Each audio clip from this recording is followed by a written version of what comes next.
Бүгін біз клиника қабырғасында орын алған дәрігерлердің өзі түсіндіріп бере алмаған ең таңқаларлық, ең тылсым 10 оқиғаға тоқталамыз. Кейбірі медицинаға қарсы келеді, кейбірі тіпті белгісіз күш бар екенін дәлелдегендей. Видео соңында өз ойыңызды айтыңыз, пайызы неге бұлай деп ойлайсыз? Ең бірінші, жатсыз оянған адам. Пациент ессіз күйде түседі. Оянған кезде өзінің кім екенін ғана емес, тілін, отбасын, өткенін толық ұмытқан. Бірақ ең таңғаларлығы, ол ешқашан оқымаған тілде еркін сөйлеген. Дәрігерлер талай тексергенмен миында жарақат жоқ, амнезияға негіз жоқ деп қабылдаған. Бұл жаңа тұлға дүниеге келгеніме, әлде біреудің санасы ауысты ма? Екінші, энергияны көтеретін әйел. Клиникада ауыр халдегі науқастар жатқан палатада бір әйел пайда болған. Ол тек жанында отырып, қолын ұстап отырғанда монитордағы көрсеткіш жоғарылауға бастаған. Алайда әйел кеткен сәтте дерлік көрсеткіштер қайта төмендеген. Тексеруде ол сау, ешқандай емші емес, тек жанында болғанның өзі адамдарға күш берген сияқты. Бұл плацебо ма, әлде адам бойындағы жасырын энергия ма? Үшінші, палатадағы бала. Камерада түнгі күзетші. Ауруханадағы балалар палатасында медбике жиі баланың біреумен сөйлесетінін байқаған. Камера қарап шыққанда баланың қасында жарық нүкте жүрген, ал бала біреуге жауап беріп отырғандай. Бала, ол мені емдей аламын деп айтты. Бірақ келесі күні палатада ешкім болмаған.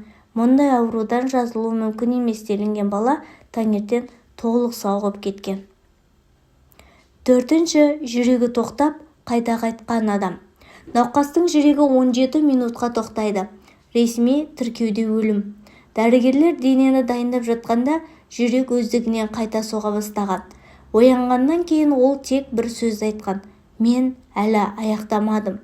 Мұндай ұзақ клиникалық өлімнен кейін ми тіршілігінің сақталуы медицина үшін құпия. Бесінші, үнімен емдеген пациент. Психиатриялық клиникада пациент күнде бірдей әуен ыңылдайды.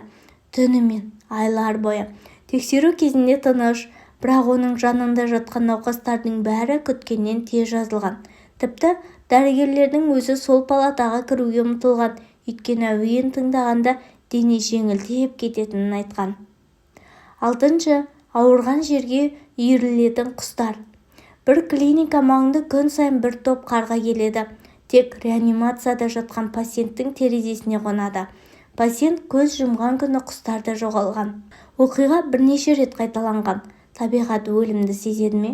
Жетінші, 2 күндік болашақты айтқан қыз. 12 жасар қыз дене қызуымен ауруханаға түседі. Түнде медбикелерге ертең болатыны жайлы түрлі ақпарат айта бастаған.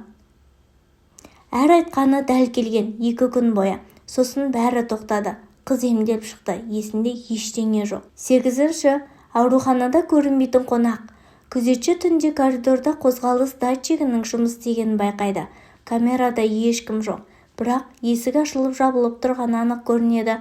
Сол түні бір науқас кенет жайлы: бөлмемде біреу тұр, бірақ көрінбейді деген соң тынысы тоқтайды. 9-ші, жарақаты өздігінен жоғалған адам. Жол апатынан ауыр жарақат алған жігітті дәрігерлер аман қалмайды деп күткен. Ал келесі күні таңертең жарақат іздері жоқ. Тек көгерген белгілер қалған. Мұнда регенерация жылдамдығы медицинада болмаған. Ең соңғы өлім алдында айтылған бірдей сөздер. Әртүрлі жастағы бөлек диагнозбен жатқан 5 адам соңғы демінде бірдей сөйлем айтқан: мен енді босадым. Бұл кездейсоқтық па? Жанның денеден бөлінген сезімі ме? Ауруханалар шекара мен өмірдің ең жұқа сызығы екенін дәлелдей ме? Бұл жағдайлардың бірде-біріне нақты ғылыми жауап жоқ. Кім білсін, медицина білмегенді біз әлі түсіне алмаған шығармыз. Мүмкін дене өлер, ал рух бөлек өмір сүрер. Сіз осы оқиғалардың қайсысына көбірек сенесіз? Егер түсіндірсеңіз, себебін айтып комментарийға жаза кетіңіз.